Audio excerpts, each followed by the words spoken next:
le verset 1 et à 17. Je ne vais pas m'attarder là-dessus.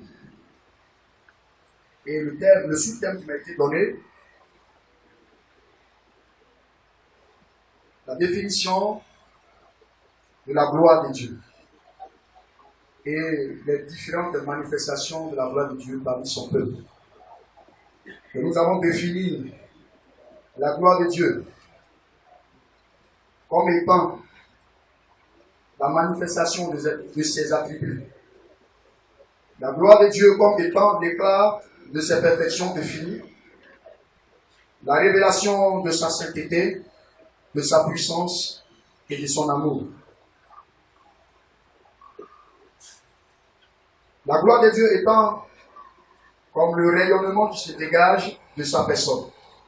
Rayonnement qui éblouit, qui aveugle et inspire à tous la crainte, respect, admiration et adoration.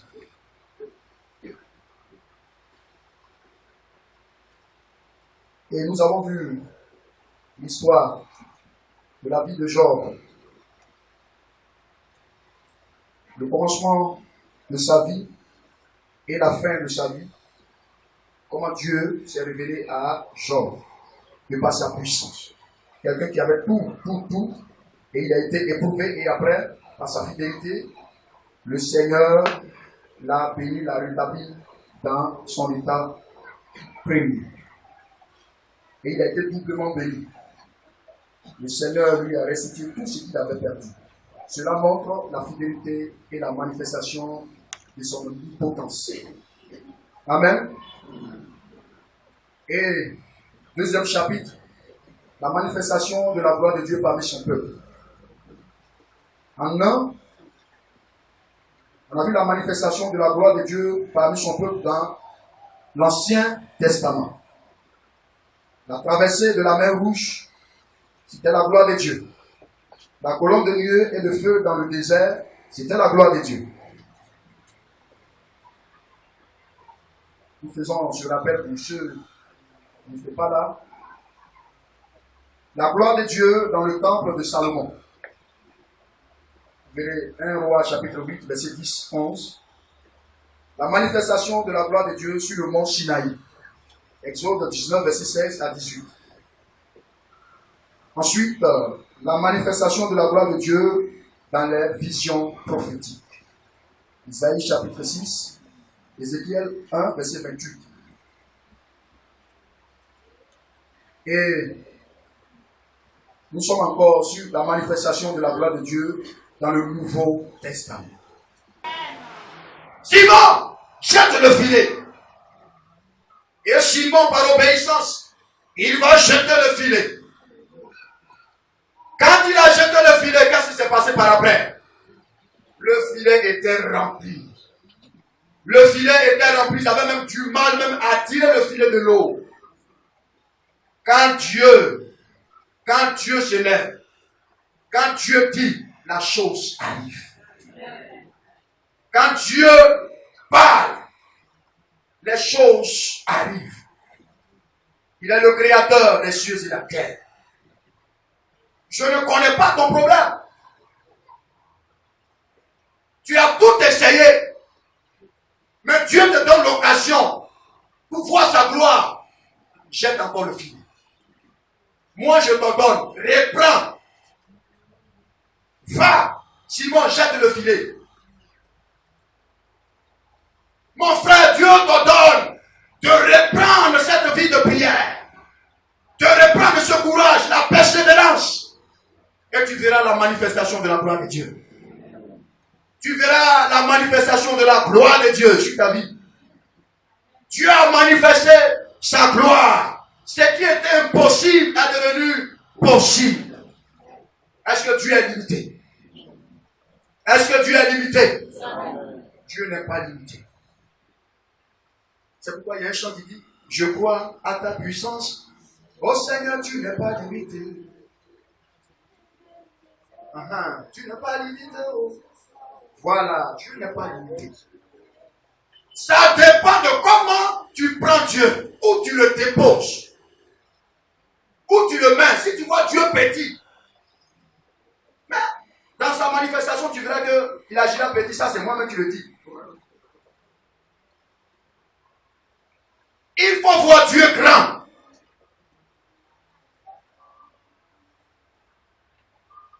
Il faut voir Dieu grand. Vous savez, Dieu s'est servi de la barque de Simon pour pouvoir enseigner. Pour pouvoir enseigner. Si toi, tu te mets à la disposition du Seigneur, que le Seigneur t'utilise, tu verras sa gloire. Tu verras sa gloire. Tes biens, tu les mets à la disposition au service du Seigneur, tu verras sa gloire. Ce n'est pas la prière seulement qui peut décanter les situations, mais tes biens peuvent servir le Seigneur et Dieu peut les utiliser pour décanter ta situation. Est-ce que quelqu'un m'entend ce matin? Tu as beau prier, c'est normal. Mais il y a des moments, il faut se consacrer. Tes biens au Seigneur. C'est ce que Simon a fait. C'est que lui appartenait, il a mis ça à la disposition du Seigneur et le Seigneur a utilisé sa barque et il a enseigné la parole de Dieu. Et qu'est-ce qui s'est passé par après? La récompense, vous-même vous savez. Si vous voulez que le Seigneur aussi se révèle à vous, mettez-vous à sa disposition. Mettez-vous à part. Et le Seigneur vous manifestera sa gloire. Tu n'as pas dit l'amen. Amen. Amen. Amen. Acclame-le.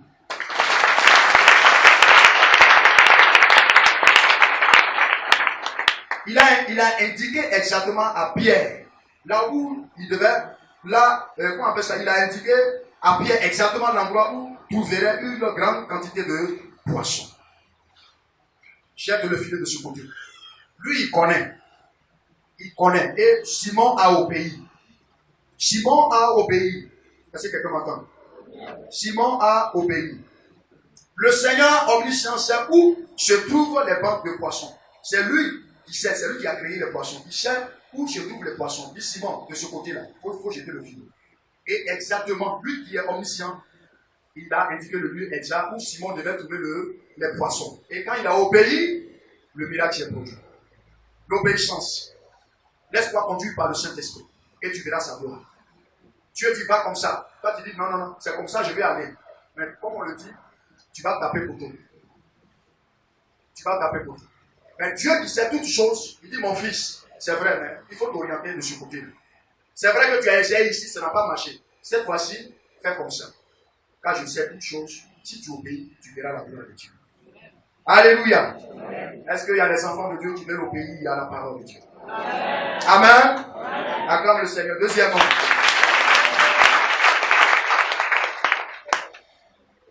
Deuxièmement, Marc chapitre 5. Je ne connais peut-être pas ta situation. Tu traverses des moments difficiles. Tu trouves que c'est la routine. Toujours c'est la même chose. Rien ne bouge. Rien ne bouge. Et tu es découragé. Tu es abattu. Mais laisse-moi te dire que Dieu est en train de réécrire une nouvelle page de toi. Dis seulement, mets-toi à sa disposition. Dispose-toi et tu verras sa gloire. Marc chapitre 5, verset 25 à 29. Or, il y avait une femme atteinte d'une perte de sang depuis 12 ans. Elle avait beaucoup souffert entre les mains de plusieurs médecins. Elle avait dépensé tout ce qu'elle possédait et elle n'avait éprouvé aucun soulagement, mais elle était plutôt, du moins, était allée plutôt en empirant.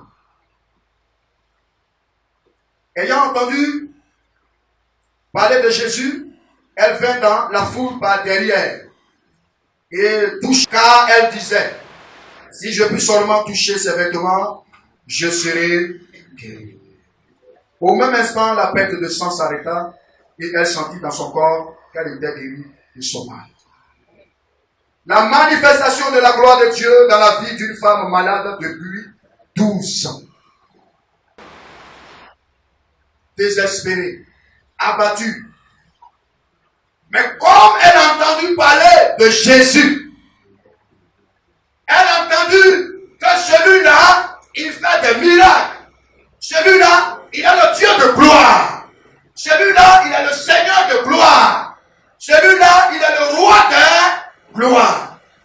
seulement je le touche, quelque chose se passera. Et cette femme, elle allait voir tous les médecins, elle allait dépenser tout son argent. Aujourd'hui, on te prescrit Ferramate, on dit c'est un médicament de sang. Elle a bu, je paraphrase, en ce temps, il n'y avait pas Ferramate. Des fois, tu souffres, mais zéro. On dit, il faut aller ici, tu as dépensé tout ton argent et tu te trouves au point de départ. À cause de cette maladie, tu as vidé tout ton compte. Rien ne reste. Peut-être que tu attends la mort. J'attends la mort va me prendre, c'est fini. Mais laisse-moi te dire, il y a une solution. Jésus, tel qu'il a manifesté sa gloire dans la vie de cette femme, peut aussi manifester sa gloire dans ta vie, toi qui souffres. Toi qui souffres, le Seigneur peut te guérir. Le Seigneur peut manifester sa gloire. Je ne connais pas trop la différence. Mais il était dans un village. Il est tombé malade. Si vous connaissez, il est tombé malade. Il est tombé malade. Marabout ou bien féticheur, il est tombé malade. Et il est parti partout. Au Burkina, Mali, Korogo. Il est revenu, sa maladie était encore là. Et pour finir, il était paralysé. Il ne pouvait même plus se lever. Il avait des difficultés pour marcher, pour se tenir sur ses pieds. Et ils sont allés me chercher pour dire que le féticheur a dit que si Jésus le guérit, lui va se donner à Dieu. Il dit d'accord, il n'y a pas de problème. Moi, mon Jésus, je le connais. Je connais mon Jésus. Ils m'ont conduit chez lui. Je l'ai vu, il était assis dans son coin, dans sa maison.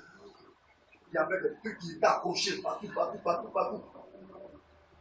Ceux qui étaient derrière moi, les responsables, je ne parle pas de vous, les responsables. Parce qu'il faut aller d'abord. Parce qu'il faut partir d'abord. Si la dernière personne, on va dessus.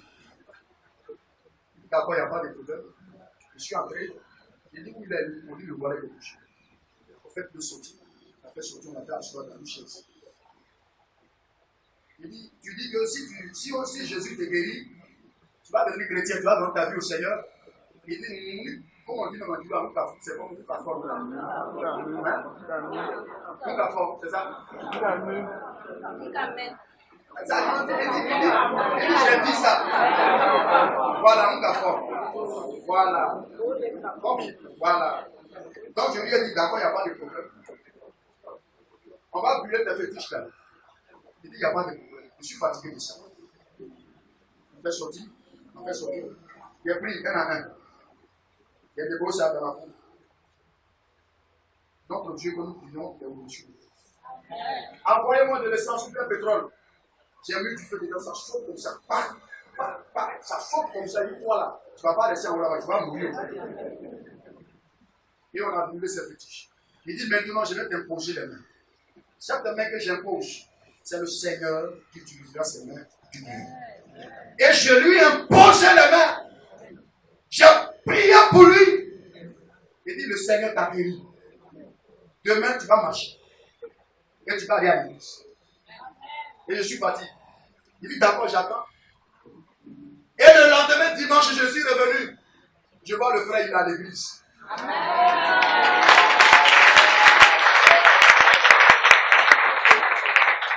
Il dit, mais comment tu as fait?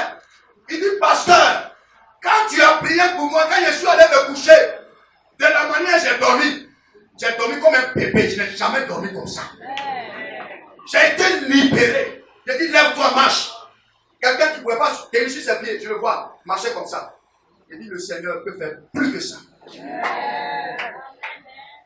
Quelqu'un qui était paralysé, nous avons prié pour lui. Il est le Dieu qui relève les défis.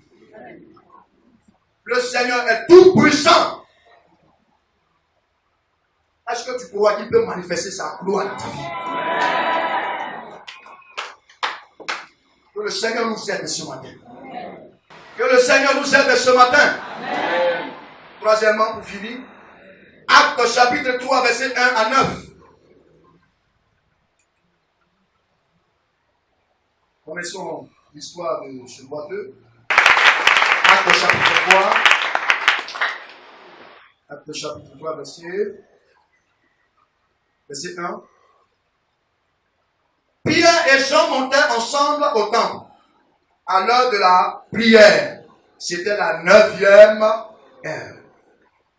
Il y avait un homme boiteux de naissance qu'on portait et qu'on plaçait tous les jours à la porte du temple, appelé la peine, pour qu'il demandât l'aumône à ceux qui entraient dans le temple. Cet homme, voyant Pierre et Jean qui allaient y entrer, leur demanda l'aumône. Pierre, de même que Jean, fixa les yeux sur lui et dit, regarde-nous. Et il les regardait attentivement, s'attendait à recevoir d'eux quelque chose. Alors Pierre lui dit, je n'ai ni or, je n'ai ni argent, ni or, mais ce que j'ai, je te le donne. Au nom de Jésus de Nazareth, lève-toi et marche. Et le prenant par la main droite, il le fit lever. Au même instant, ses pieds et ses chevilles devinrent fermes. D'un saut, il fut debout et il se mit à marcher. Il entra avec eux dans le temple, marchant, sautant et louant Dieu. Tout le monde le vit marchant et louant Dieu. Est-ce que nous pouvons acclamer le Seigneur?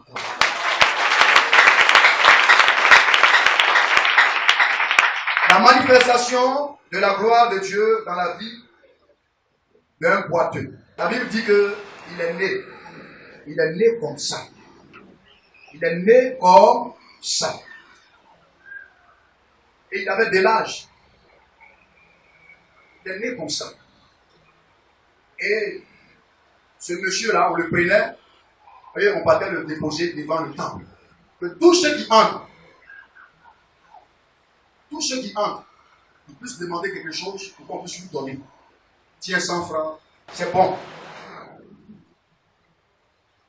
Nous, comme je vois, peut-être que les gens, ceux qui venaient le déposer, aujourd'hui encore, ils vont me transporter. Est-ce que les gens vont accepter? Moi, aujourd'hui, devant le temple, quand est-ce que ma situation va s'arranger? On partait le déposer. Et la Bible dit que Pierre et Jean partaient pour la prière. Et ils sont arrivés devant le temple. Ce monsieur-là était là. Il a commencé. Donc, il a commencé à demander.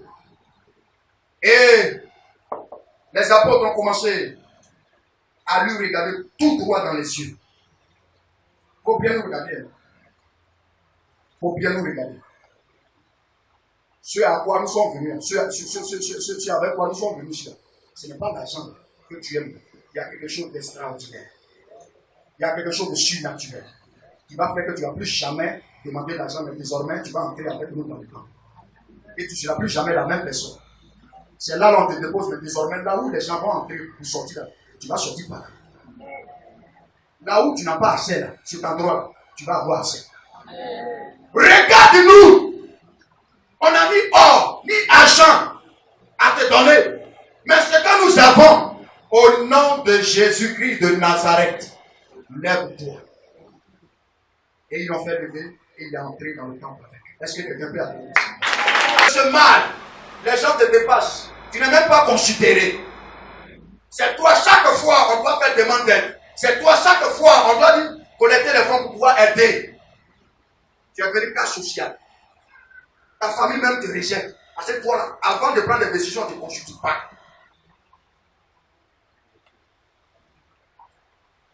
On dit, oh, la vieille est décédée.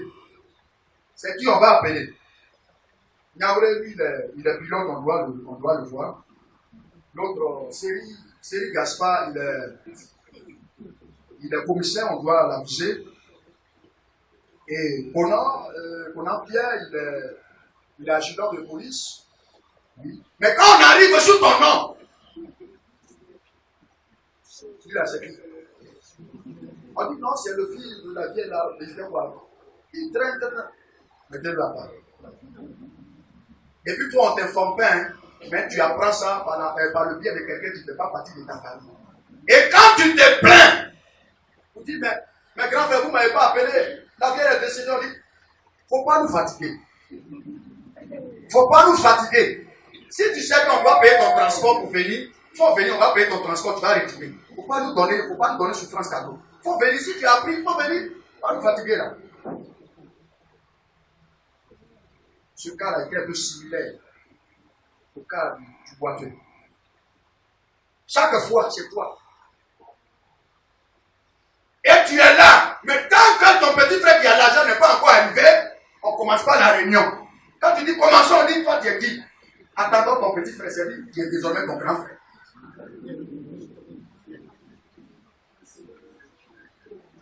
Et si tu as fait erreur, que le grand frère est venu en retard à cause de toi, quand les gens viennent, c'est au petit frère, on demande pardon, on t'a mis en retard. C'est à cause de nous que tu es venu en retard. On est venu vite. Sinon, on allait venir un peu plus. Hein, c'est quand on allait venir après toi. Mais pardon, on t'a mis en retard. Parce que simplement, il a l'argent. Toi, tu es qui? C'est comme ça on parle. Toi, là, tu es qui? Tu peux faire quoi? Tu peux rien créer. Comme cette chante-là, ce n'est pas fini. Oh. Jésus peut faire encore pour moi des choses comme ça. Alléluia. Je ne connais pas ta situation. Mais Jésus, quand il s'est levé dans sa gloire, quand il a manifesté sa gloire, le temps, la vie de ce boiteux-là a changé. Les gens disent, est-ce que c'est lui? Est-ce que c'est lui? Est-ce que c'est lui? Mais évidemment, c'est lui. C'est comme ça que Dieu va changer ta situation et les gens vont te demander, mais est-ce que c'est lui? Est-ce que c'est réellement lui-même? Oui, c'est lui! Parce que tu ne seras plus la même personne. Il va te prendre, il va t'arranger, il va te positionner dans sa gloire.